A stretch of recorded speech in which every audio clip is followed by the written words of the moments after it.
নাহমাদুহু ওয়া নুসাল্লি আলা রাসূলিহিল কারীম আম্মা বা'দু ফাআউযু বিল্লাহি মিনাশ শাইতানির রাজীম বিসমিল্লাহির রাহমানির রাহিম ওয়াদ-দুহা ওয়াল-লাইলি ইযা সাজা মা ওয়াদ্দা'আকা রাব্বুকা ওয়া মা ক্বালা ওয়ালাল আখিরাতু খায়রুল লাকা মিনাল উলা সাদাকাল্লাহুল আযীম রাব্বি ইশরাহ লি সাদরি ওয়া ইয়াসসির লি আমরি ওয়াহলুল উকদাতাম মিন লিসানি ইয়াফকাহু কওলি।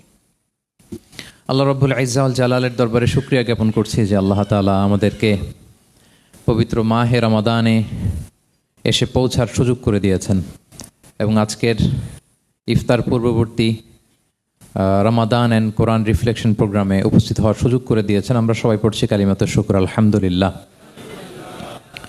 আল্লাহর শুকরিয়া জ্ঞাপনের পাশাপাশি আমি আজকের প্রোগ্রামের অর্গানাইজার বাংলাদেশ মুসলিম কমিউনিটি মালয়েশিয়াকে ধন্যবাদ জানাতে চাই এরকম চমৎকার একটি রমাদানুল মুবারকে কোরআনিক একটি প্রোগ্রামের আয়োজন করবার জন্য। আমরা দোয়া করছি আল্লাহ তাআলা যেন এই কমিউনিটিকে ইসলামের জন্য কবুল করে এবং আমাদের যে ভাইরা নিরলস পরিশ্রম করে এই প্রোগ্রামগুলো আয়োজন করছে আল্লাহ তাআলা এই পরিশ্রম, এই ডেডিকেশন, এফোর্ট যেন তাদের নাজাতের ওসিলা বানায়। সম্মানিত শুধু আমরা সবাই জানি এই মাসটির এত বরকতের কারণ হচ্ছে এটি কোরআন নাজিলের মাস। শাহরু রমাদান আল্লাযী উনজিলা ফীহিল কুরআন হুদাল লিন-নাস ওয়া বাইয়িনাতিম মিনাল হুদা ওয়াল ফুরকান। রমাদান এমন মাস যে মাসে আল্লাহ তাআলা কোরআন নাজিল করেছে। তো বেসিক্যালি এই মাসের মূল মর্যাদা কোরআনের কারণে। সাইয়েদনা জিবরিল আলাইহিস সালাম কোরআন নিয়ে এসেছেন, উনি শ্রেষ্ঠ ফেরেশতা হয়েছেন। আল্লাহর হাবিব সাল্লাল্লাহু আলাইহি ওয়াসাল্লামের উপর কোরআন নাজিল হয়েছে, ফলে উনি শ্রেষ্ঠ নবী হয়েছেন। রমাদানে কোরআন নাজিল হয়েছে, ফলে রমাদান শ্রেষ্ঠ মাস হয়েছে। কদরের রাতে কোরআন নাজিল হয়েছে, ফলে কদর শ্রেষ্ঠ রাত হয়েছে। আমরাও যারা কোরআনের সাথে সুসম্পর্ক গড়ে তুলব, কোরআনের সাথে অ্যাটাচমেন্ট বাড়াবো, আমাদেরকেও শ্রেষ্ঠত্বের মর্যাদায় আল্লাহ তাআলা আশীন করবেন ইনশাআল্লাহ বিইذنিল্লাহ।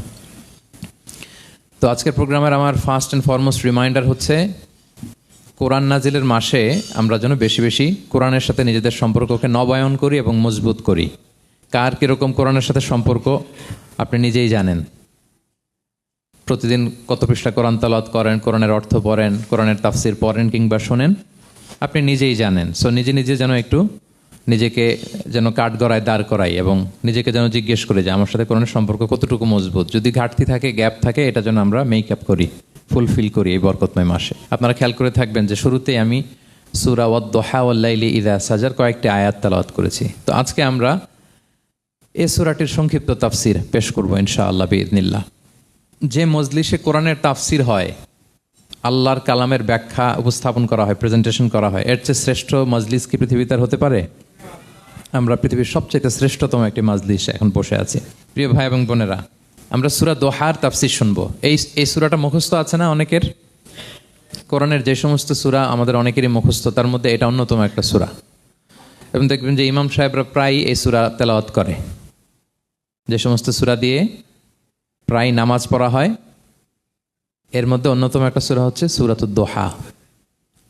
মুআয ইবনে জাবাল রাদিয়াল্লাহু তাআলা আনহুকে আল্লাহ রাসূল সাল্লাল্লাহু আলাইহি ওয়াসাল্লাম একটা এলাকার ইমাম বানিয়ে পাঠিয়েছিলেন। ওই এলাকার মুসল্লিরা ছিলেন, লোকজন ছিলেন শ্রমজীবী, কাজ করে খেত। সারাদিন ওট দিয়ে পানি সেচ করে খেজুর গাছে পানি দিত, খেজুরের চাষাবাদ করত, সারাদিন কষ্ট করে নামাজে যে জয়েন করত। তো উনি মাগরিবের নামাজে সূরা ফাতিহার পরে সূরা বাকারা তেলাওয়াত শুরু করলেন। সূরা বাকারা কোরআনের সবচেয়ে ছোট সূরা না? 286টা আয়াত, মানে সবচেয়ে বড় সূরা।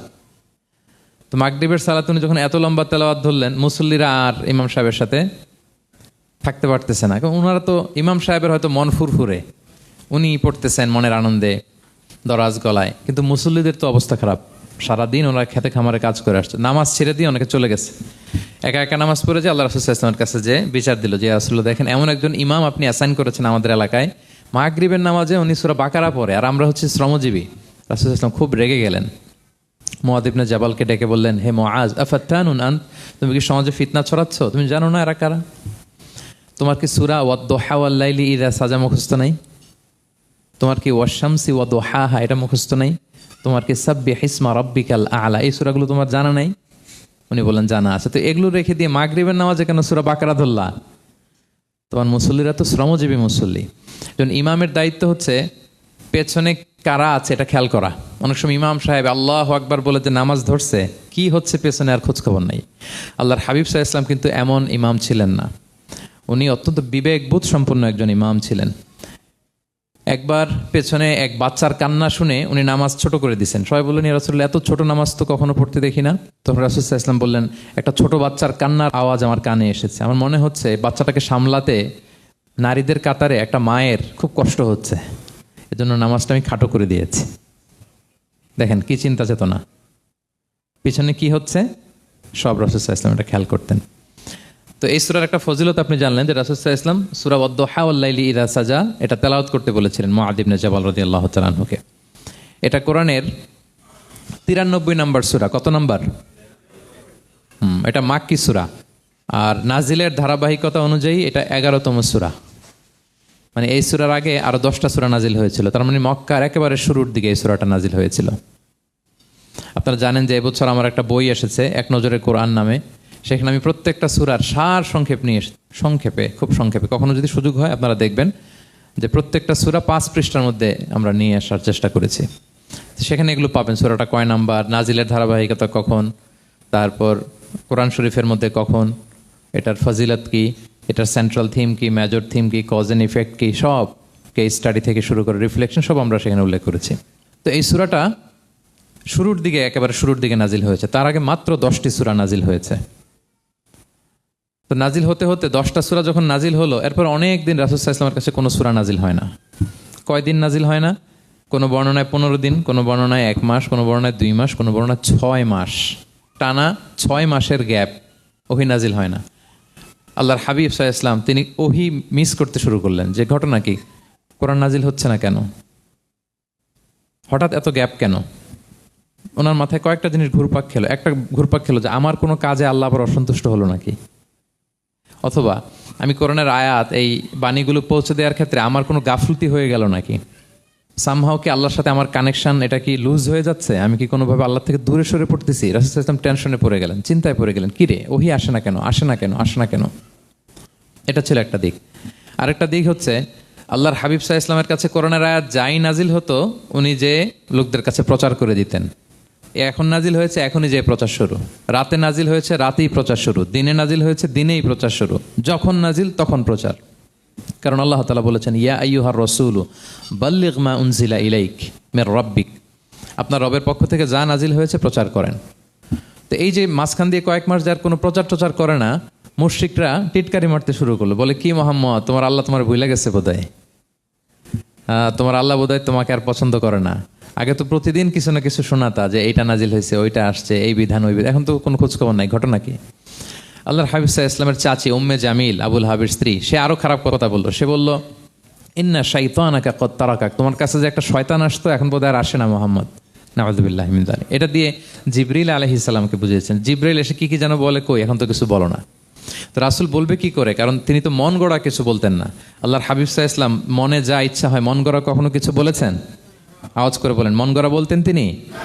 ওমা ইয়ানতিকু আনিল হাওয়া ইন হুয়া ইল্লা ওয়াহয়ু ইউহা, আল্লাহর ওহী আসলে সেটা শোনাতেন। তো ওহীও আসে না, উনি শোনাতেও পারে না, ওহীও নাই, উনি শোনাতেও পারে না। এই যে একটা কষ্টকর মুহূর্ত রাসূল সাল্লাল্লাহু আলাইহি ওয়াসাল্লামের, কিরে মাসের পর মাস চলে গেল, ওহী আসতেছে না কেন, আমার কি কোনো ভুল হচ্ছে নাকি, আল্লাহকে আমাকে অপছন্দ করলেন? রাসূল সাল্লাল্লাহু আলাইহি ওয়াসাল্লাম যখন এরকম দুশ্চিন্তিত, পেরেশান, অ্যাংজাইটিতে পড়ে গেলেন, ভারাক্রান্ত, ঠিক তখন রাসূল সাল্লাল্লাহু আলাইহি ওয়াসাল্লামকে সান্ত্বনা দেওয়ার জন্য এই সূরাটা আল্লাহ নাজিল করেছেন। সান্ত্বনা দেওয়ার জন্য এই সূরাটা বেশ আশা জাগানিয়া সূরা, মোটিভেশনাল সূরা, ইন্সপিরেশনাল সূরা। আপনার মন খারাপ হলে আপনি এই সূরাটা পড়বেন, এই সূরাটা, এবং এটার পরে আরেকটা সূরা আছে, সূরাতু আলাম নাশরাহ, আপনার মন ভালো হয়ে যাবে। এটাকে দি অ্যান্টি ডিপ্রেসেন্ট সূরা বলে, মানে ডিপ্রেশন কাটায় ফেলে। আমাদের এরকম অনেক সময় হয় না যে হতাশ, দেয়ালে পিঠ ঠেকে গেছে, কোনো বের হওয়ার রাস্তা নাই, কই যাব, কোথাও সফলতা নাই, সবাই আমাকে ভুল বুঝতেছে, এরকম মাঝে মাঝে হয় না আমাদের? আমাদের সবার লাইফে আপস অ্যান্ড ডাউনস আছে। আপনি যখন ভারাক্রান্ত হবেন, কষ্টে থাকবেন, এই সূরাটা পড়বেন, দেখবেন যে আপনার ডিপ্রেশন দূর হয়ে গেছে। তো আল্লাহর হাবিব সাল্লাল্লাহু আলাইহি ওয়াসাল্লাম যখন এরকম ভারাক্রান্ত ছিলেন, চিন্তিত ছিলেন, তখন আল্লাহর হাবিব সাল্লাল্লাহু আলাইহি ওয়াসাল্লামকে চিন্তামুক্ত করবার জন্য আল্লাহ তাআলা এই চমৎকার সূরাটি নাজিল করেছেন। আল্লাহ নাজিল করলেন, আউযু বিল্লাহি মিনাশ শাইতানির রাজিম, বিসমিল্লাহির রহমানির রহিম, ওয়াদ-দুহা ওয়াল-লাইলি ইযা সাজা মা ওয়াদ্দাআকা রাব্বুকা ওয়া মা ক্বালা ওয়ালাল আখিরাতু খায়রুল লাকা মিনাল উলা ওয়ালা সাউফা ইউতিকা রাব্বুকা ফাতারদা। আল্লাহ তাআলা বললেন, ওয়াদ-দুহা, আলোর শপথ। আমি একবার সরল বঙ্গানুবাদ করি, তারপরে আমি তাফসিরে ঢুকছি। ওয়াদ-দুহা, আলোর শপথ। ওয়াল-লাইলি ইযা সাজা, রাতের শপথ যখন রাত নিঝুম নিস্তব্ধ হয়। মা ওয়াদ্দাআকা রাব্বুকা ওয়া মা ক্বালা, নবী হে, আপনার রব আপনার উপর অসন্তুষ্টও হয় নাই, আপনাকে ছেড়েও যায় নাই, আপনার রব আপনার সাথেই আছে। আলহামদুলিল্লাহ। ফিল করবেন যে আল্লাহ আমার সাথে আছে, সবসময় এটা ফিল করতে হবে যে আল্লাহ তাআলা আমার সাথে আছেন, তিনি আমাকে ভুলে যান নাই, ছেড়ে যান নাই। আরে তার রহমত ছাড়া তো একটা শ্বাস নেওয়া তো আমার সম্ভব না, ঠিক কিনা বলেন? আল্লাহর রহমত ছাড়া একটি সেকেন্ড এই পৃথিবীতে সার্ভাইভ করা কি আমাদের পক্ষে সম্ভব না। ওয়ালাল আখিরাতু খায়রুল লাকা মিনাল উলা, নবী হে, আপনার পরবর্তী সময় পূর্ববর্তী সময়ের চেয়ে অনেক ভালো হবে ইনশাআল্লাহ। মানে good days are coming in your life, ভালো সময় আসতেছে। ওয়ালা সাউফা ইউতিকা রাব্বুকা ফাতারদা, আর আপনার রব আপনাকে এত দিবেন আপনি খুশি হয়ে যাবেন। আপনার রব আপনাকে এত দিবেন আপনি নিয়ে কুলাতে পারবেন না। আলাম ইয়াজিদিকা ইয়াতীমান ফাআওয়া, নবী আপনি কি ইয়াতীম ছিলেন না, তিনি কি আপনাকে আশ্রয় দেননি? ওয়া ওয়াজাদাকা দাল্লান ফাহাদা, আপনি পথ খুঁজতেছিলেন, আল্লাহ আপনাকে পথ দেখিয়েছেন। ওয়া ওয়াজাদাকা আইলান ফাআগনা, আপনি নিঃস্ব রিক্ত হস্ত ছিলেন, আল্লাহ তাআলা আপনাকে ধনী বানিয়েছেন। ফাআম্মাল ইয়াতীমা ফালা তাকহার, খবরদার এতিমের সাথে কখনো কঠোর হবেন না। ওয়া আম্মা সাইলা ফালা তানহার, ফরিয়াদি যে সোয়াল করে হাত পাতে তাকে ধমক দিয়ে তাড়িয়ে দিবেন না। ওয়া আম্মা বিনিআমাতি রাব্বিকা ফাহাদ্দিস, আর আপনার রবের যে নেয়ামত আপনার প্রতি এটার বর্ণনা করুন। সুবহানাল্লাহ। এই হচ্ছে সরল অনুবাদ সূরাতুদ দুহার। এবার আসুন আমরা এটার তাফসিরে ঢুকি। আল্লাহ তাআলা প্রথমে দুইটা শপথ করলেন, কসম করলেন, দুইটা ওথ। আমরা যদি সংক্ষেপে ভাগ করি তাহলে 11 আয়াত বিশিষ্ট এই সূরাতে প্রথম 2 আয়াতে দুইটা শপথ আছে, তারপরের 3টা আয়াতে রাসূল সাল্লাল্লাহু আলাইহি ওয়াসাল্লামকে 3টা কনফার্মেশন দেওয়া হয়েছে, সুসংবাদ দেওয়া হয়েছে। এরপরের 3টা আয়াতে আল্লাহর হাবিব সাল্লাল্লাহু আলাইহি ওয়াসাল্লামের অতীতে আল্লাহ কি নেয়ামত দিয়েছেন সেটার একটা রিমাইন্ডার দেওয়া হয়েছে। আর সবশেষে 3টা ওয়ার্ক প্ল্যান দেওয়া হয়েছে, কর্মসূচি, সেগমেন্ট। আপনি এক নজরে কোরআন এগুলো পাবেন, এরকম সেগমেন্ট আকারে আমরা ভাগ করেছি। আই রিপিট, আমি আবারও বলছি, সূরা দোহার 11 আয়াত বিশিষ্ট এই সূরার প্রথম 2 আয়াতে 2টি শপথ, তারপরের 3 আয়াতে 3টি সুসংবাদ, তারপরের 3 আয়াতে অতীতে যে রাসূলকে নেয়ামত দেওয়া হয়েছিল সেটা স্মরণ করিয়ে দেওয়া, আর শেষ 3 আয়াতে 3টা ওয়ার্ক প্ল্যান, কর্মসূচি, রাসূল সাল্লাল্লাহু আলাইহি ওয়াসাল্লাম কী করবেন। ক্লিয়ার হয়ে গেছে না সূরাটা? আসুন এবার তাফসিরে ঢুকি। আল্লাহ তাআলা বললেন ওয়াদ-দুহা, নবী আলোর শপথ। আলো, দোহা মানে আলো। আমার সাথে আওয়াজ করে বলুন, দোহা মানে কি?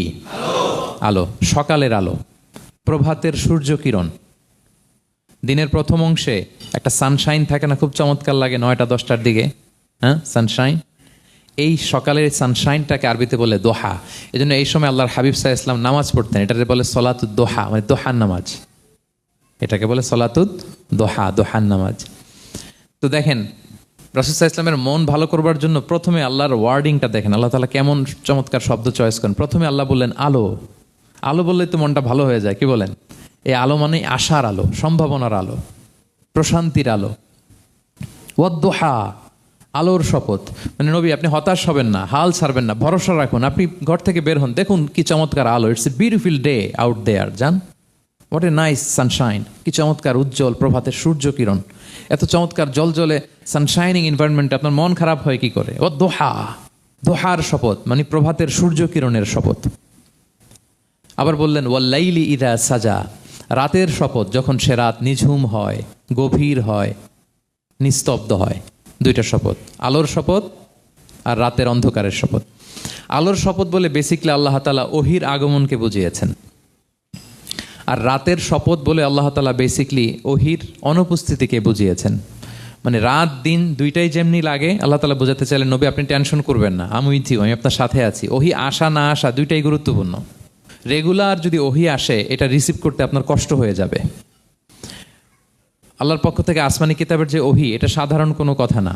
ইন্না সানুলকি আলাইকা কওলান সাকিলা, এটা খুব ভারী, হেভি ওয়েট। এটা পাহাড়ে নাজিল করলে, লাউ আনজালনা হাযাল কুরআনা আলা জাবাল লারাআইতাহু খাশিআম মুতাসাদ্দিআম মিন খাশিয়াতিল্লাহ, এটা মাউন্ট এভারেস্টের উপর নাজিল করলে পাহাড় ভেঙে খান খান হয়ে যেত। শীতের রাতে কোরআন নাজিল হলে রাসূল সাল্লাল্লাহু আলাইহি ওয়াসাল্লাম ঘেমে একাকার হয়ে যেতেন, কপাল বেয়ে টপ টপ করে ঘাম পড়তে ওহি রিসিভ করতে যেয়ে। তিনি ওটের উপরে করে মরুভূমিতে চড়ছেন, ওহি নাজিল হলে ওটের বুক মাটিতে মিশে যেত। এক সাহাবার মাথায় পায়ের মধ্যে মাথা রেখে রাসূল সাল্লাল্লাহু আলাইহি ওয়াসাল্লাম শুয়েছিলেন, তখন ওহি নাজিল হলো। সাহাবা বলছেন ওহির ভারে মনে হচ্ছে যে আমার পায়ের হাড্ডিটাই ফেটে যাবে, তার মানে এটা খুব ভারী বাণী, খুবই ভারী, এটা সাধারণ কোনো কালাম না। তো এই যে রাসূল সাল্লাল্লাহু আলাইহি ওয়াসাল্লামের কাছে যে ওহী নাজিল হচ্ছিল, এটা যদি রেগুলার নাজিল হয়, এটা রিসিভ করা রাসূল সাল্লাল্লাহু আলাইহি ওয়াসাল্লামের জন্য সহজ হবে না, কঠিন হয়ে যাবে। রেগুলার ওহী নাজিল হলে এটার যে পাওয়ার, প্রেশার, রাসূল সাল্লাল্লাহু আলাইহি ওয়াসাল্লামের স্নায়ু এটা বরদাস্ত করতে পারবে না। তো আল্লাহ বোঝাতে চাইলেন, নবী, আমি কাফির রাজা বলে আপনাকে আমি ভুলে গেছি, কখনো না, নেভার এভার। বরং আপনার যাতে একটু রেস্ট হয়, আরাম হয়, আপনাকে একটু কমফোর্ট দেওয়ার জন্য আমি সাময়িকভাবে ইচ্ছে করে ওহীটা বন্ধ রেখেছি। সুবহানাল্লাহ পড়বেন না? আপনার যাতে একটু কমফোর্ট হয়, আপনার যেন একটু আরাম হয়, ওহী রিসিভ করে করে যেন আপনি অভ্যস্ত হতে পারেন, এজন্য আমি ইচ্ছা করে আপনাকে একটু আরাম দেওয়ার জন্য ওহী বন্ধ রেখেছি। সারাদিন যদি, মানে দিনের 24 ঘন্টায় যদি সূর্য থাকে, ভাল লাগবে? আচ্ছা বলেন, 6 মাস টানা সূর্য ভাল লাগবে আপনার? রোদের গরমে আমরা অস্থির হয়ে যাব। তো 12 ঘন্টা সূর্যের আলোর পরে যেমনি রাতের দরকার আছে, আল্লাহ বোঝাতে চাইলেন ওহী নাজিল হওয়ার পাশাপাশি মাঝে মাঝে ওহী ব্রেক দেওয়ার দরকার আছে, ওহী বন্ধ থাকার দরকার আছে। ফলে আপনি হ্যাবিচুয়েটেড হবেন, ওহী রিসিভ করা না করা এটা আপনার জন্য ইজি হয়ে যাবে। যখন আপনি আপনার জন্য ওকে হয়ে যাবে, তখন আমি লাগাতার ওহী নাজিল করবো। তাহলে ওরা যে বলে আমি আপনাকে ভুলে গিয়েছি, না, আমি আপনাকে ভুলি নাই, বরং আপনার আরামের জন্য খানিকটা সময় আপনাকে বিশ্রামের সুযোগ করে দেওয়ার জন্য আমি আল্লাহ ওহী বন্ধ রেখেছি। সুবহানাল্লাহ। তার মানে আল্লাহ তাআলা নবীকে ভুলেন নাই বা নবী সাল্লাল্লাহু আলাইহি ওয়াসাল্লামের উপর অসন্তুষ্ট হন নাই, ইচ্ছে করে আল্লাহ তাআলা কিছুদিন ওহী বন্ধ রেখেছেন। প্রতিদিন সূর্য থাকলে যেমনি ভাল লাগে না, মানে 24 ঘন্টা, এজন্য 12 ঘন্টা সূর্য দিয়ে আল্লাহ 12 ঘন্টা রাত দিয়েছেন, আমাদের আরামের, বিশ্রামের, ঘুমের আয়োজন করেছেন। ঠিক তেমনি রেগুলার ওহী রিসিভ করলে রাসূল সাল্লাল্লাহু আলাইহি ওয়াসাল্লামের জন্য কষ্ট হয়ে যাবে, এজন্য ইচ্ছে করে আল্লাহ গ্যাপ দিয়েছেন। আল্লাহর হাবিব সাল্লাল্লাহু আলাইহি ওয়াসাল্লামের উপর আল্লাহ অসন্তুষ্ট হননি। এটাই আল্লাহ তাআলা বললেন যে ওয়াদ-দুহা ওয়াল-লাইলি ইযা সাজা, প্রভাতের সূর্য কিরণের শপথ, রাতের নিঝুম নিস্তব্ধ পরিবেশের শপথ। মা ওয়াদ্দাআকা রাব্বুকা ওয়া মা ক্বালা, আপনার রব আপনারে ভুলেও যায় নাই, আপনারে ছেড়েও যায় নাই, আপনার উপর নাখোশও হয় নাই। সুবহানাল্লাহ। আপনার রব আপনার সাথেই আছে, এটা সবসময় ফিল করবেন যে আমার রব আমার সাথে আছে। এটা ফিল করলে আপনার মধ্যে যে সাহস আসবে, আপনি কল্পনাই করতে পারবেন না যে এত এনার্জি আপনার ভিতরে আসলো কি করে। আপনারা খেয়াল করেছেন, বছর খানিক আগে ভারতবর্ষের আমাদের এক বোনের সামনে কিছু সন্ত্রাসী, ওরা জয় শ্রীরাম জয় শ্রীরাম বলতেছিল, মনে আছে? কিন্তু আমার ওই বোন মুস্কান কি বলছিল বলেন তো? তার এক আল্লাহু আকবারে from north to south, from east to west, the entire globe প্রকম্পিত হয়েছে। আমরা সবাই পড়েছি আল্লাহু আকবার, সবাই আমরা কি পড়েছি? আল্লাহু আকবার। কারণ সে ফিল করেছে যে আল্লাহ আমার সাথে আছে। মনকে তুমি বুঝিয়ে বলো আল্লাহ আছেন আমার সাথে, এটা ফিল করতে হবে। আল্লাহর হাবিব সাল্লাল্লাহু আলাইহি ওয়াসাল্লামকে আল্লাহ তাআলা এইটাই অ্যাসিউরেন্স দিলেন, কনফার্মেশন দিলেন যে মা ওয়াদ্দাআকা রাব্বুকা ওয়া মা ক্বালা, আপনার রব আপনাকে ভুলে যায় নাই, আপনার রব আপনার প্রতি অসন্তুষ্ট হয় নাই। আমি ইচ্ছা করে ওহীটা বন্ধ রেখেছি যাতে আপনার আরাম হয়। সুবহানাল্লাহ। আল্লাহর হাবিব সাল্লাল্লাহু আলাইহি ওয়াসাল্লামের প্রতি আল্লাহ তাআলা কতটা টেক কেয়ার করতেন দেখেন। রেগুলার ওহী নাজিল হলে রাসূল সাল্লাল্লাহু আলাইহি ওয়াসাল্লামের কষ্ট হয়ে যাবে, এজন্য তিনি কিছুদিন ওহী বন্ধ রেখে রাসূল সাল্লাল্লাহু আলাইহি ওয়াসাল্লামকে বিশ্রামের ব্যবস্থা করে দিয়েছেন। তাহলে প্রথম 3টা আয়াত ক্লিয়ার না সবার কাছে?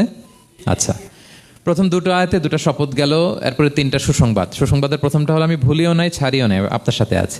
এরপর আল্লাহ বললেন ওয়ালাল আখিরাতু খায়রুল লাকা মিনাল উলা, নবী হে আপনার পরবর্তী সময় পূর্ববর্তী সময়ের চেয়ে ভালো হবে।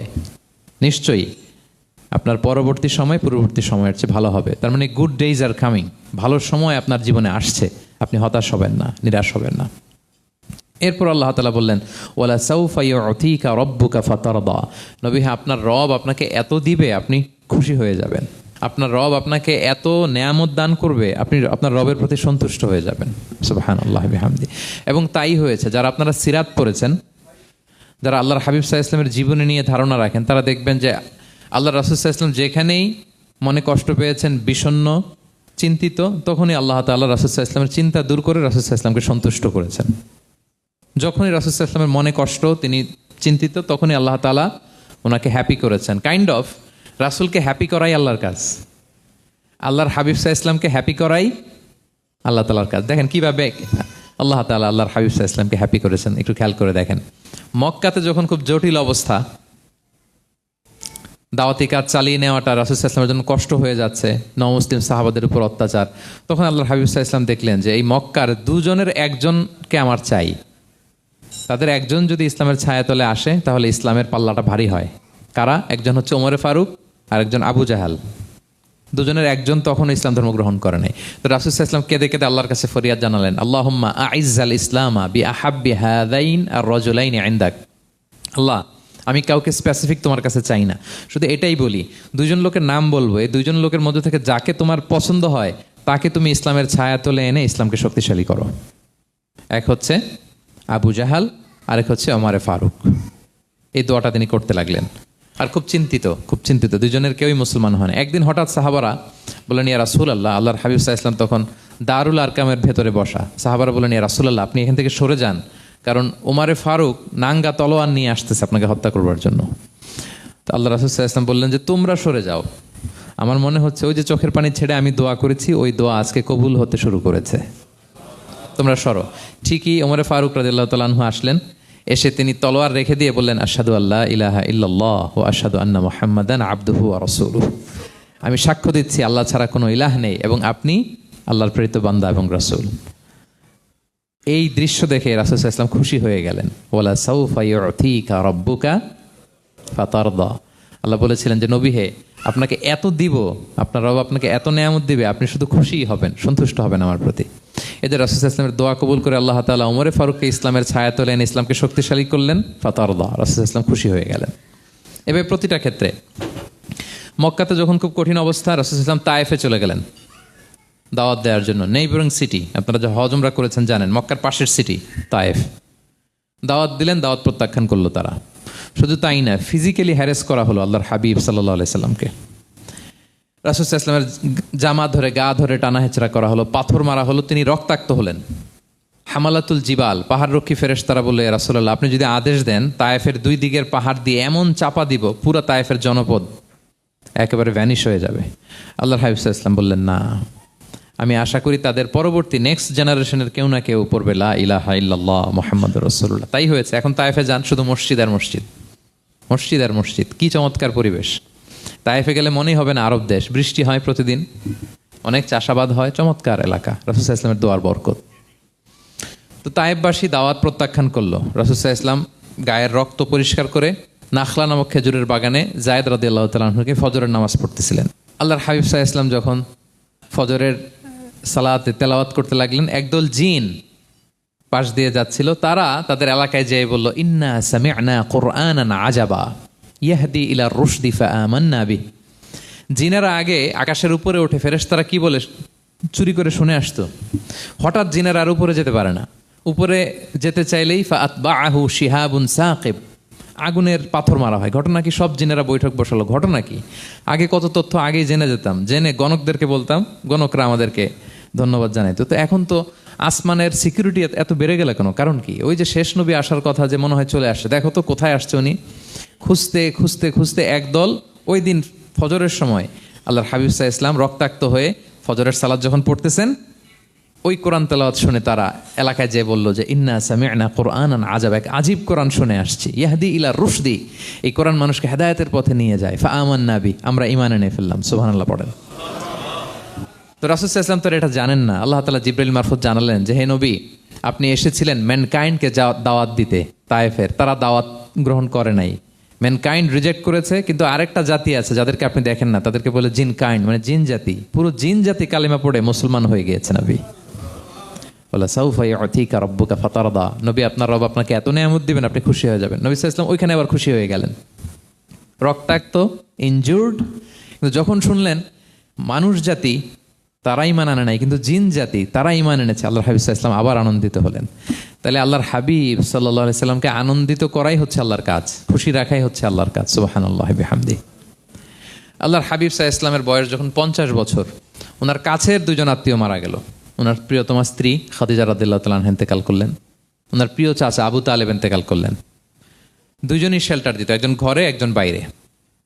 আবু তালেবের কারণে কেউ রাসূল সাল্লাল্লাহু আলাইহি ওয়াসাল্লামের গায়ে হাত তোলার সাহস পায় নাই। তো উনি যখন ইন্তেকাল করলেন, রাসূল সাল্লাল্লাহু আলাইহি ওয়াসাল্লাম বিপদে পড়ে গেলেন। সারাদিন কাফেরদের বকা ঝকা গালি খেয়ে ঘরে যখন আসতেন, খাদিজা রাদিয়াল্লাহু তাআলা আনহার কথা শুনলে ওনার হৃদয়টা প্রশান্ত হয়ে যেত। তো বাইরের চাচাও নাই, ভেতরের স্ত্রীও নাই, দুজনই মারা গেলেন ওই বছর। ওই বছরকে বলা হয় আমুল হুজন, মানে দুশ্চিন্তার বছর। এত ভারাক্রান্ত আল্লাহর হাবিব সাল্লাল্লাহু আলাইহি ওয়াসাল্লাম হলেন, চিন্তিত হলেন, মনটা ভেঙে খান খান। আল্লাহ তাআলা কিন্তু ঠিকই বুঝেন যে তার হাবিবকে কখন হ্যাপি করতে হবে।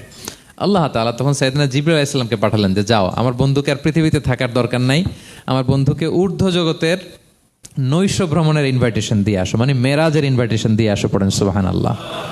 সুবহানাল্লাযী আসরা বিআবদিহি লাইলাম মিনাল মসজিদিল হারামি ইলাল মসজিদিল আকসা, মসজিদুল হারাম থেকে মসজিদুল আকসায়, তারপরে উপরে সুম্মা দানা ফাতাদাল্লা ফাকানা কাবা কাউসাইনি আও আদনা, আল্লাহর আরশে চড়ে গেলেন, জান্নাত জাহান্নাম দেখিয়ে নতুন কিছু গিফট দিয়ে তার পেয়ারা হাবিবের মন ভালো করে এরপরে আবার দুনিয়ায় পাঠালেন। ওয়ালা সাউফা ইউতিকা রাব্বুকা ফাতারদা, নবী হে আপনাকে এত নেয়ামত দিব আপনি শুধু খুশি হবেন আর সন্তুষ্ট হবেন। সুবহানাল্লাহ। এবার বুঝতে পারতেছেন কিভাবে আল্লাহর হাবিবকে আল্লাহ তাআলা খুশি করেছেন। মক্কায় আর থাকতে পারতেছেন না, এমন অবস্থা যে কোনো সময় আল্লাহর হাবিব সাল্লাল্লাহু আলাইহি ওয়াসাল্লামকে হত্যা করা হবে। আল্লাহ তাআলা আল্লাহর হাবিবের জন্য নতুন জায়গার ব্যবস্থা করে দিলেন, তওবা কিংবা তাইবা, যেটাকে আমরা মদিনা বলি। তিনি মদিনায় গেলেন, আবার রাসূল সাল্লাল্লাহু আলাইহি ওয়াসাল্লামের হৃদয় প্রশান্ত হলো। কিন্তু মদিনায় যে তিনি কাবাকে মিস করতে আরম্ভ করলেন। আল্লাহর হাবিব সাল্লাল্লাহু আলাইহি ওয়াসাল্লাম নবী হওয়ার পরে টানা 14 বছর কিবলা ছিল কিন্তু বাইতুল মাকদিস। কিন্তু মক্কায় যখন তিনি আবাদত করতেন তিনি বাইতুল মাকদিসের দিকেই হয়েই নামাজ পড়তেন, কিন্তু সামনে কাবাটারে রাখতেন। কথা বুঝতে পেরেছেন? মক্কায় যখন তিনি নামাজ পড়তেন 13 বছর, কেবলা যেহেতু বাইতুল মাকদিসের দিকেই হয়ে নামাজ পড়তেন, কিন্তু মাঝখানে রাখতেন কোনটারে? কাবাকে। তাহলে কেমন যেন কাবাই তার সামনে।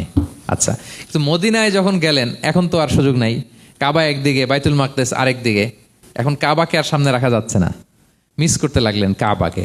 আর প্রত্যেক নামাজের পরে আকাশের দিকে তাকায় থাকেন, ইস আল্লাহ যদি আয়াত নাজিল করে আমার জন্মস্থান যে মক্কা, আমার পূর্বপুরুষ ইব্রাহিম আলাইহিস সালামের যে ওই কাবার দিকে যদি ক্যাবলাটা ঘুরাই দিত কতই না ভালো হতো।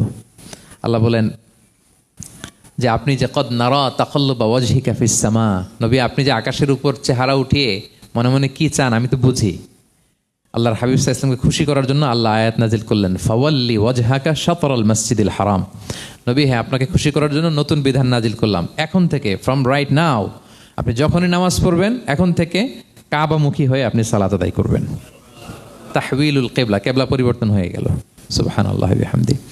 আপনারা মসজিদে নববীর পাশে মদিনাতে একটা মসজিদ দেখবেন, এটাকে বলে মসজিদ যুল কিবলাতাইন। এমন মসজিদ যে মসজিদে এক নামাজে 2 কেবলা শেয়ার করা হয়েছিল। মানে এই আয়াত যখন নাজিল হলো, আল্লাহর হাবিব সাল্লাল্লাহু আলাইহি ওয়াসাল্লামের সাথে একজন নামাজ পড়ে যে ওই মসজিদে যে দেখে কিছু লোক নামাজ পড়তেছে ওই বাইতুল মাকদিসের দিকে হয়ে, কারণ তখন পর্যন্ত ওইটাই কেবলা। তিনি নামাজরত অবস্থায় এদেরকে বললেন যে তোমরা তো জানো না এই মাত্র আয়াত নাজিল হয়েছে, কেবলা কিন্তু আর ওই দিক নাই, ডাইরেকশন চেঞ্জ, এদিকে হয়ে যাও। তো ইমাম সহ মুসল্লি সব ঘুরে নামাজের মধ্যে ওইদিকে হয়ে গেছে। তাহলে একই নামাজে 2টা কেবলা শেয়ার করা হয়েছে, ফলে তখন থেকে মসজিদের নাম হয়ে গেছে মসজিদ যুল কিবলাতাইন, 2 কেবলাওয়ালা মসজিদ। তাহলে দেখেন আল্লাহর হাবিব সাল্লাল্লাহু আলাইহি ওয়াসাল্লামকে খুশি করার জন্য আল্লাহ তাআলা কেবলা চেঞ্জ করে দিছে। সুবহানাল্লাহ বলতে পারলেন না? এভাবে যখনই আল্লাহর হাবিব সাল্লাল্লাহু আলাইহি ওয়াসাল্লাম বিষণ্ণ, চিন্তিত, মন খারাপ, ওনার মন ভালো করার দায়িত্ব নিয়েছে কে? জিবরাইল এসে শোনাতে লাগলো আগের জামানায় কেউ 500 বছর 700 বছর হায়াত পেয়েছে। বনি ইসরাইলের অনেক মুজাহিদ 1000 বছর জেহাদ করেছে। কয় হাজার বছর জেহাদি করছে? 1000 বছর। আমরা হায়াত পাই কয় বছর? আমাদের হায়াত কয় বছর অন অ্যান অ্যাভারেজ? 60-70। আল্লাহর হাবিব সাল্লাল্লাহু আলাইহি ওয়াসাল্লাম এটাই বলেছেন যে আমার উম্মতি মা বাইনা 60 ইলা 70, আমাদের গড় আয়ু 60 থেকে 70। ওয়া আকাল্লুহুম মা ইয়াজুজু যালিক, আর সামান্য অল্প সংখ্যকই মানুষ এটাকে ক্রস করতে পারে। এই কথা শুনে যে আগের উম্মত 1000 বছর জেহাদ করছে, এটা শুনে রাসূল সাল্লাল্লাহু আলাইহি ওয়াসাল্লাম আবার কাঁদতে আরম্ভ করলেন, হায় রে আমার গুনাহগার উম্মতের কি হবে? আমার উম্মত তো 60-70ই শেষ, আমার উম্মতের কি হবে? আবার চিন্তিত, আবার কান্নাকাটি। তখন আল্লাহ তাআলা নাজিল করলেন, ইন্না আনজালনাহু ফি লাইলাতিল কদর ওমা আদরাকা মা লাইলাতুল কদর লাইলাতুল কদরি খায়রুম মিন আলফি শাহর। নবী আপনি কাঁদবেন না, ওদেরকে হায়াত দিছি বেশি, কদর দেই নাই। আপনার উম্মতকে হায়াত কম দিছি, কিন্তু আপনার উম্মতের জন্য আমি লাইলাতুল কদর রেখে দিয়েছি। 1 কদরের রাতে আবাদত করলে খায়রুম মিন আলফি শাহর, 1000 মাস আবাদত করলে যে পরিমাণ সওয়াব অতটুকু না, খায়ের এর চেয়ে বেশি সওয়াব আল্লাহ তাআলা আপনার উম্মতের আমলনামায় দিয়ে দিবেন। আবার আল্লাহর হাবিব সাল্লাল্লাহু আলাইহি ওয়াসাল্লাম মন ভালো হয়ে গেল। ওয়ালা সাউফা ইউতিকা রাব্বুকা, সবাই বলেন ওয়ালা সাউফা ইউতিকা রাব্বুকা ফাতারদা। নবী হে এত দিব আপনি শুধু হ্যাপি হবেন, হ্যাপি। এরপরে বদরের যুদ্ধে বিজয় দান করলেন, মক্কা বিজয় দান করলেন, তাবুক যুদ্ধে বিজয় দান করলেন।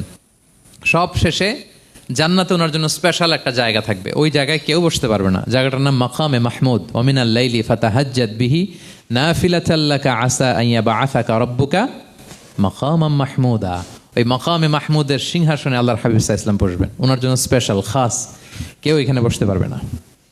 তার মানে হ্যাপি শুধু দুনিয়াতেই করবে না আল্লাহ তাআলা আল্লাহর হাবিবকে, আখিরাতেও করবে। আল্লাহর হাবিব সাল্লাল্লাহু আলাইহি ওয়াসাল্লামকে কাউসার দেয়া হবে, ইন্না আতাইনা কাল কাউসার, হে নবী আপনাকে কাউসার দিয়েছি, এমন হাউজে কাউসার যে হাউজে কাউসারের সামনে পান পেয়ালা যেটা দিয়ে পানি নিয়ে আপনি উম্মতকে খাওয়াবেন, এটার সংখ্যা আকাশের তারা যত বেশি তার চেয়েও বেশি। হাউজে কাউসারের পানি এটা দুধের চেয়েও সাদা, বরফের চেয়েও ঠান্ডা, মধুর চেয়েও মিষ্টি। এক ঢোক যে খাবে চিরকালের জন্য তার গলা থেকে তৃষ্ণা মিটে যাবে। He will never ever be thirsty again. একবার খাইছে তো শেষ। পেতে চান সেটা আল্লাহর হাবিবের কাছ থেকে? আমরা পেতে চাই কি চাই না বলেন?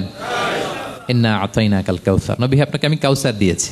সব শেষে আল্লাহর হাবিব সাল্লাল্লাহু আলাইহি ওয়াসাল্লাম সুপারিশ করার অনুমতি পাবেন, যেদিন কেউ সুপারিশ করতে পারবে না। সবাই বলবে নফসি নফসি নফসি নফসি, থার থার করে কাঁপবে। এক একজন নবী, ইব্রাহিম আলাইহিস সালাম, ঈসা আলাইহিস সালাম, মুসা আলাইহিস সালাম থার থার করে কাঁপবে। আর আল্লাহর হাবিব সাল্লাল্লাহু আলাইহি ওয়াসাল্লাম ওই মাকামে মাহমুদে সিংহাসন ফেলে দিয়ে সেজদায় শুধু কাঁদতে থাকবে, আর সেজদার মধ্যে বলবে উম্মতি উম্মতি উম্মতি উম্মতি। হে আল্লাহ আপনি আমার গুনাহগার উম্মতকে বাঁচান, আল্লাহ আপনি আমার গুনাহগার উম্মতকে বাঁচান, আল্লাহ আপনি আমার গুনাহগার উম্মতকে বাঁচান।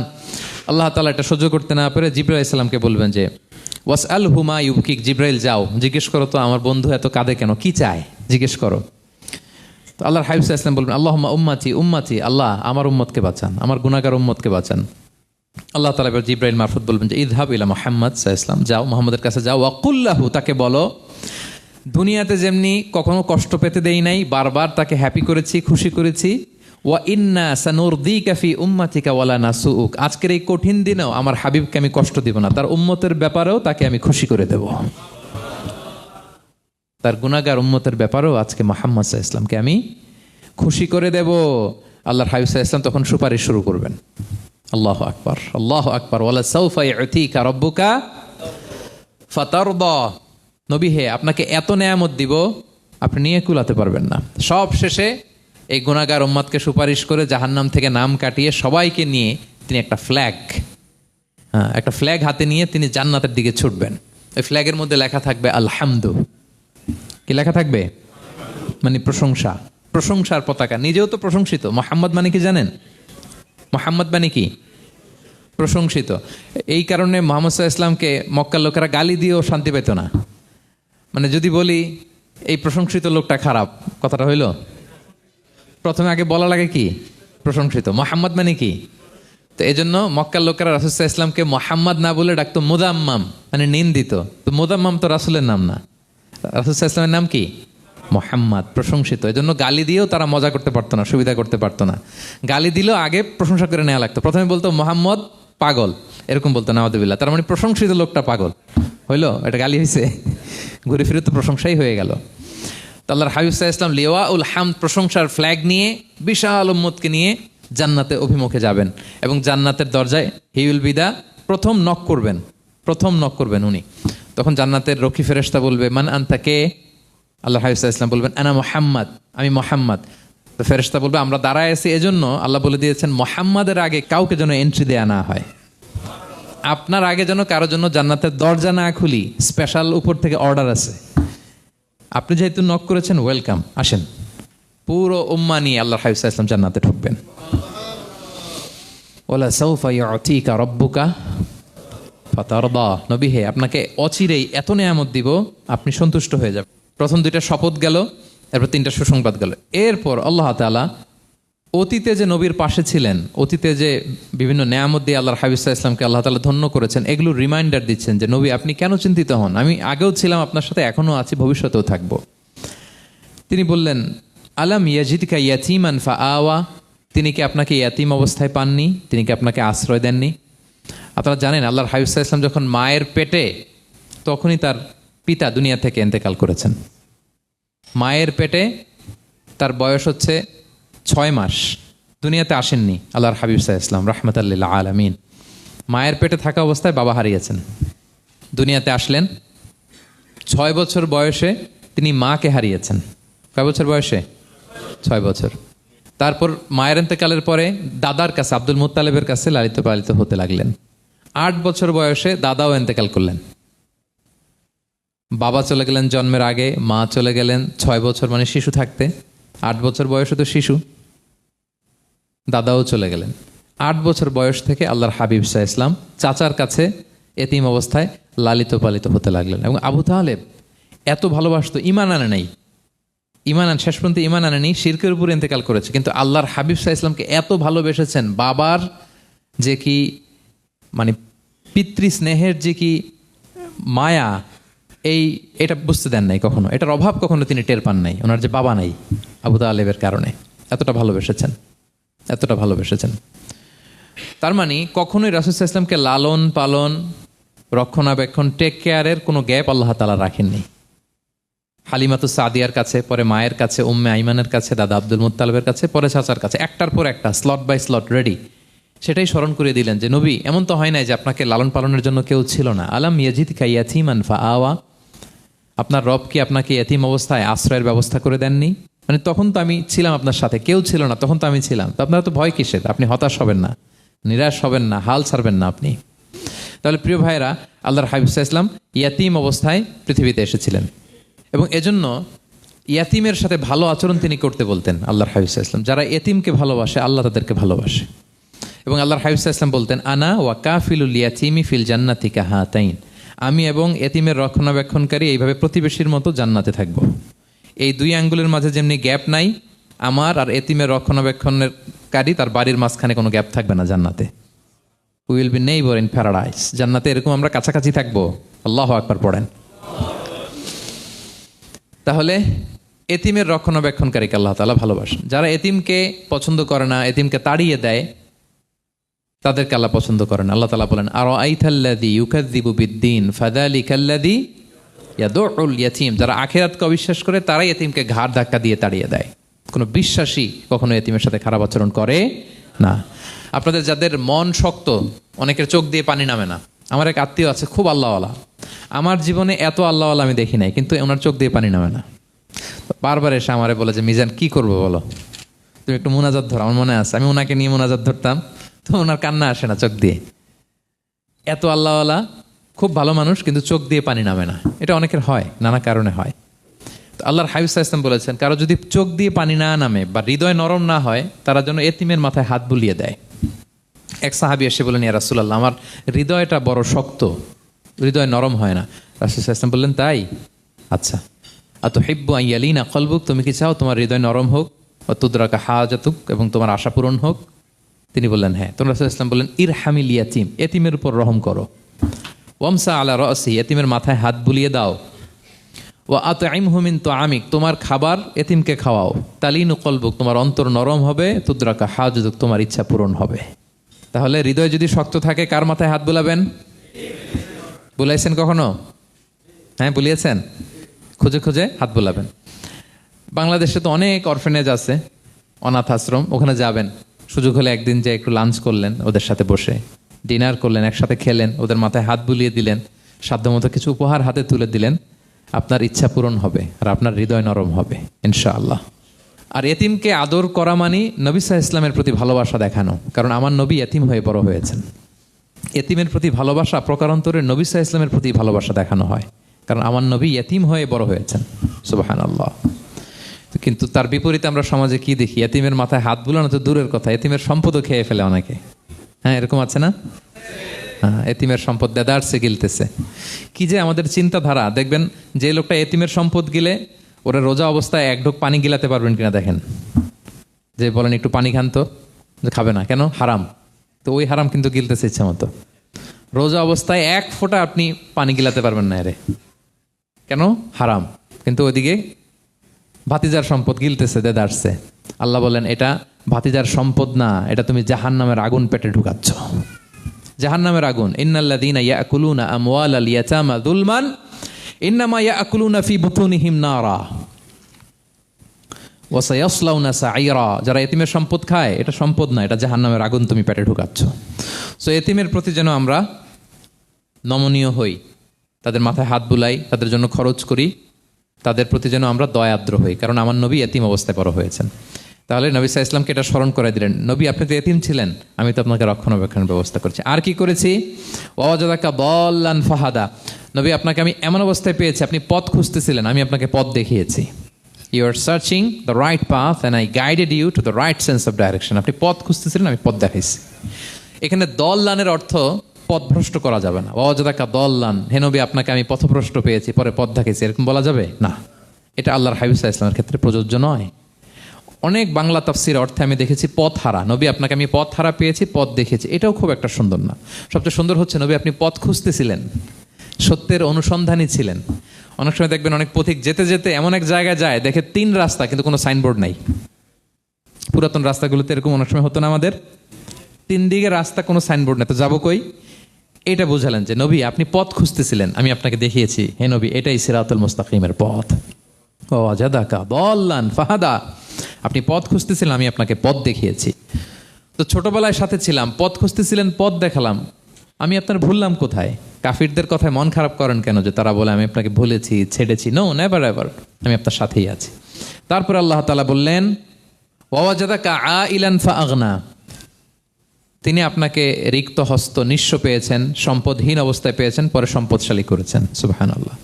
আল্লাহর হাবিব সাল্লাল্লাহু আলাইহি ওয়াসাল্লাম শুরুতে সম্পদের অত যোগান ছিল না, পরে খাদিজা রাদিয়াল্লাহু তাআলা আনহার সাথে যখন বিয়ে হলো, আল্লাহ তাআলা সম্পদের কষ্ট দূর করলেন। কারণ খাদিজা রাদিয়াল্লাহু তাআলা আনহা অনেক বড় ব্যবসায়ী ছিলেন। বিয়ের আগে পার্টনারশিপে বিজনেস ছিল রাসূল সাল্লাল্লাহু আলাইহি ওয়াসাল্লামের সাথে। আল্লাহর হাবিব সাল্লাল্লাহু আলাইহি ওয়াসাল্লাম শ্রম দিয়েছেন, খাদিজা রাদিয়াল্লাহু তাআলা আনহার ইনভেস্টমেন্ট ছিল। তো ওই শ্রমে খাদিজা রাদিয়াল্লাহু তাআলা আনহার এক বান্ধবী, তিনি এমন প্রশংসা করলেন এসে আল্লাহর হাবিব সাল্লাল্লাহু আলাইহি ওয়াসাল্লামের ব্যাপারে যে এমন লোক আমি দেখি নাই, ওনার কথা বার্তা, চলন, কথন, ডিলিং সব আলাদা। পুরো কাফেলার মধ্যে উনি একরকম, পুরো কাফেলা আরেক রকম। এই কথা শুনে তো খাদিজা রাদিয়াল্লাহু তাআলা আনহা আকৃষ্ট হলেন যে এরকম একজন সৎ লোকই তো আমার চাই। প্রস্তাব দেয়া হলো, চাচাদের কাছে বিয়ে হয়ে গেল। এবং বিয়ের পরে খাদিজা রাদিয়াল্লাহু তাআলা আনহা নারীদের মধ্যে সর্বপ্রথম শাহাদা বাক্য পড়ে মুসলমান হয়েছিলেন। নিজের সব সম্পদ আল্লাহর হাবিব সাল্লাল্লাহু আলাইহি ওয়াসাল্লামের পায়ের সামনে এনে দিয়ে দিলেন, ইয়া রাসূলুল্লাহ আমার সম্পদ মানে আপনার সম্পদ, ইসলামের জন্য যত মনে যায় আপনি খরচ করেন। ওয়াজাদাকা আইলান ফাআগনা, আপনাকে আল্লাহ নিঃস্ব পেয়েছেন, সম্পদের ব্যবস্থা করে দিলেন। পরবর্তীতে মদিনায় যে খায়বার যুদ্ধের পরে অনেক সম্পদের ব্যবস্থা আল্লাহ তাআলা করে দিয়েছিলেন। তাহলে ছোটবেলায় ইয়াতিম ছিলেন, আল্লাহ টেক কেয়ার করলেন। পথ খুঁজতেছিলেন, আল্লাহ পথ দেখায় দিলেন। আর্থিক সমস্যা ছিল, এটাও আল্লাহ দূর করে দিলেন। এবার আল্লাহ তাআলা বিষ্ণু ঈসা ইসলামকে 3টা ওয়ার্ক প্ল্যান দিবেন, কর্মসূচি। 1 নম্বর কর্মসূচি হচ্ছে ফাআম্মাল ইয়াতীমা ফালা তাকহার, নবী খবরদার এতিমের সাথে কখনো কঠোর আচরণ করবেন না।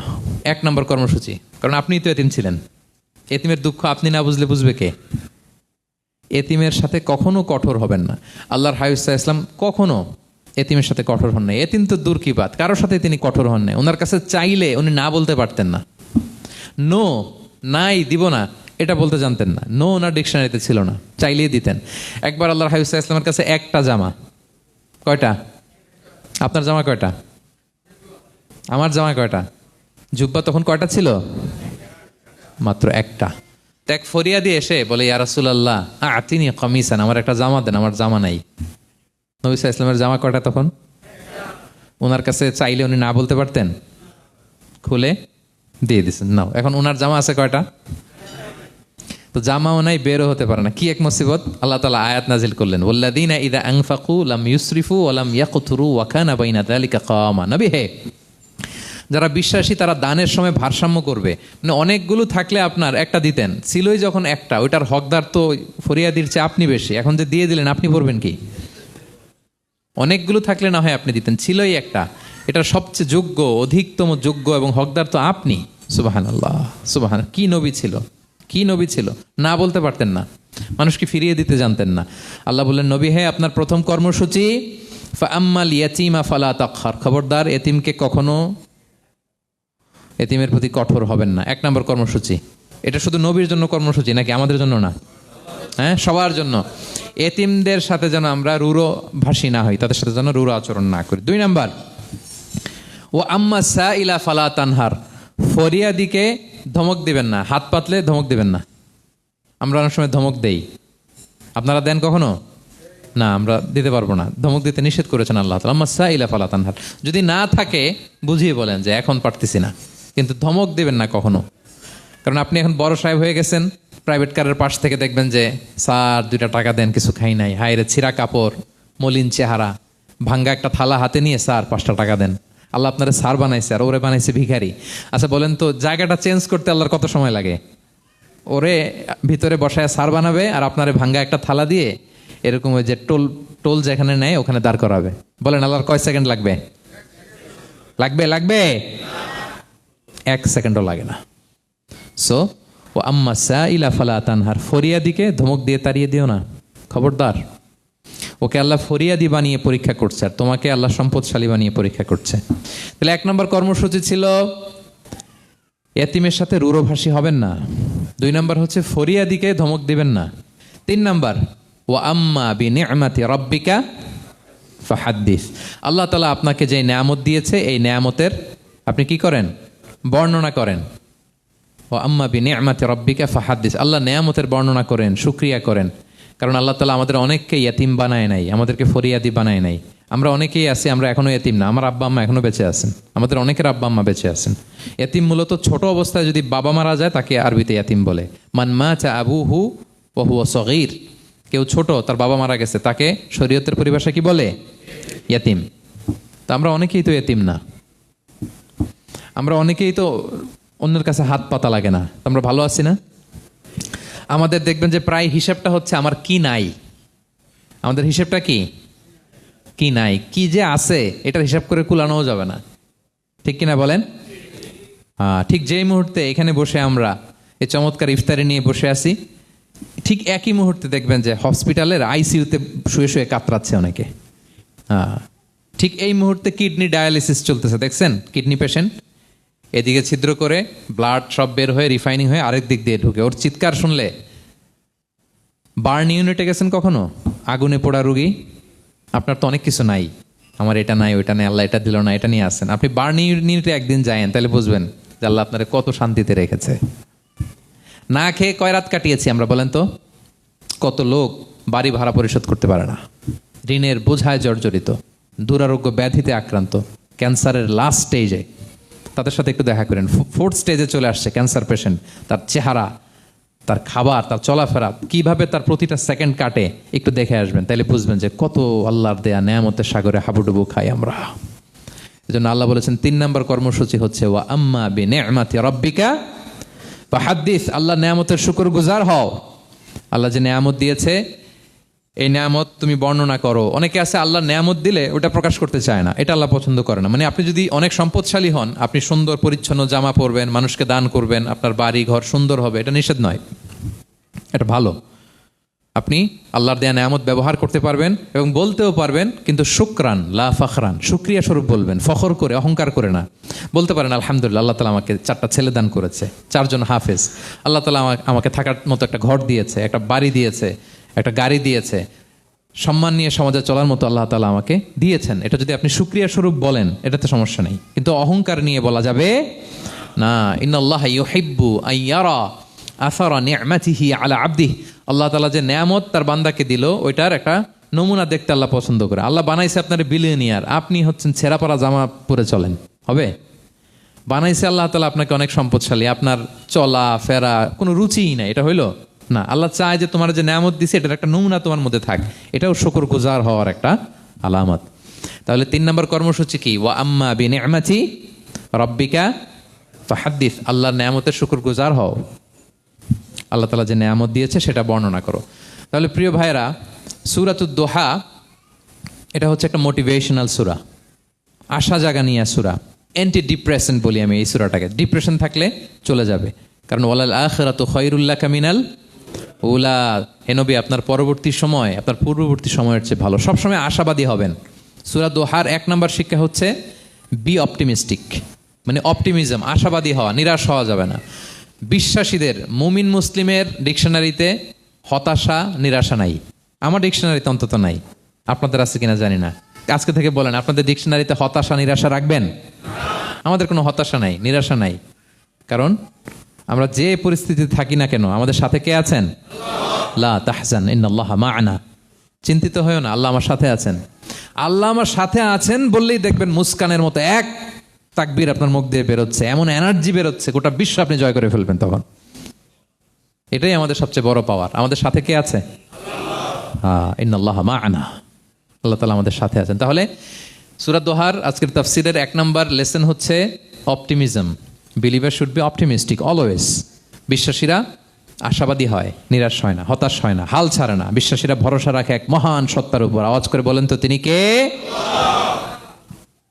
আল্লাহর উপর ভরসা রাখে, আমরা নিরাশ হই না। 2 নাম্বার শিক্ষা হচ্ছে গ্রেটফুলনেস, কৃতজ্ঞতা। আপনার জীবনে অনেক কিছু আছে, নাই নাই বলবেন না, শুধু কমপ্লেইন করবেন না। অনেকে দেখবেন শুধু অভিযোগ, এটা নাই, ওইটা নাই, এই পাইলাম না, ওর আছে এটা, ওর, আমার সাথে কেন এমন হয়, আমার সাথে শুধু আমার সমস্যা। এগুলো যারা বলে তাদেরকে আল্লাহ নেয়ামত আরও ছিনিয়ে নেয়। বরং যারা অল্প পেয়েও বলে আলহামদুলিল্লাহ, তাদেরকে নেয়ামত দেওয়ার ধারাবাহিকতা আল্লাহ তাআলা অব্যাহত রাখেন। সব অবস্থায় আলহামদুলিল্লাহ, যে কোনো পরিস্থিতিতে, যে কোনো অবস্থায় কি বলবো আমরা? আপনি খেয়াল করে দেখেন না যে আপনার কি কি আছে, কত কিছু যে আপনার আছে, অবাক করা। 3 নাম্বার কাইন্ডনেস। 3 নম্বর লেসন হচ্ছে কাইন্ডনেস, দয়া। আমরা যেন অন্যের প্রতি দয়াশীল হই। আপনি অন্যের প্রতি দয়ালু হলে আপনার প্রতি দয়ালু হবো কে? ওয়াল্লাহু ফি আউনি আবদিহি মা দামাল আবদু ফি আউনি আখি। আল্লাহ ততক্ষণ পর্যন্ত কোনো বান্দার সাহায্যে থাকে যতক্ষণ পর্যন্ত ওই বান্দা তার ভাইয়ের সাহায্যে থাকে। তাহলে বলেন তো, আল্লাহর সাহায্য পাওয়ার প্রথম শর্ত কি? অন্যের জন্য সাহায্যের হাত বাড়িয়ে দেওয়া। তাহলে মনে থাকবে তো? নাকি এতিমকে ধাক্কা দিয়ে বের করে দিবেন, ফরিয়াদিকে ধমক দিবেন একটা? বড় সাহেব তো আপনি, বড় স্যার, খবরদার। তাহলে 1 নম্বর লেসন অপটিমিজম। আমরা হতাশ হব না, হতাশা আমাদের ডায়েরিতে নাই, আমরা আশাবাদী, আমরা আল্লাহর রহম ভরসার ভিখারি, ঠিক কিনা বলেন? 2 নম্বর লেসন হচ্ছে গ্রেটফুলনেস। আমরা সবসময় আল্লাহর প্রতি শুকরগুজার হব, কৃতজ্ঞ হব। আল্লাহর হাবিব সাল্লাল্লাহু আলাইহি ওয়াসাল্লাম বলতেন, আল্লাহুম্মা জাআলনি সাবুরা ওয়া জাআলনি শাকুরা ওয়া জাআলনি ফি আইনি সাগীরা ওয়া ফি আয়ুনিন নাসি কাবীরা। আল্লাহ আপনি আমাকে ধৈর্যশীল বান্দা বানান, আপনি আমাকে শুকরগুজার বানান। আল্লাহ আমার চোখে আমাকে ছোট বানান। আল্লাহ গোটা বিশ্বের মানুষের চোখে, জনতার চোখে আমাকে বড় বানান। আওয়াজ করে পড়েন আমিন। এই দোয়াটা বেশি বেশি পড়বেন। আর সব শেষে আমরা যেন কাইন্ড হতে পারি, অন্যের প্রতি দয়ালু হতে পারি। যে রহম করে সে রহম প্রাপ্ত হয়, যে অন্যকে দয়া দেখায় সে আল্লাহর পক্ষ থেকে দয়া পায়। আল্লাহ তাআলা আমাদের সবাইকে কথাগুলো বোঝার ও আমল করার তৌফিক দান করুক। হাযা মা ইনদি ওয়াল ইলমু ইনদাল্লাহি আলাইহি তাওয়াক্কালতু ওয়া ইলাইহি উনীব। আসসালামু আলাইকুম ওয়া রাহমাতুল্লাহি ওয়া বারাকাতুহু।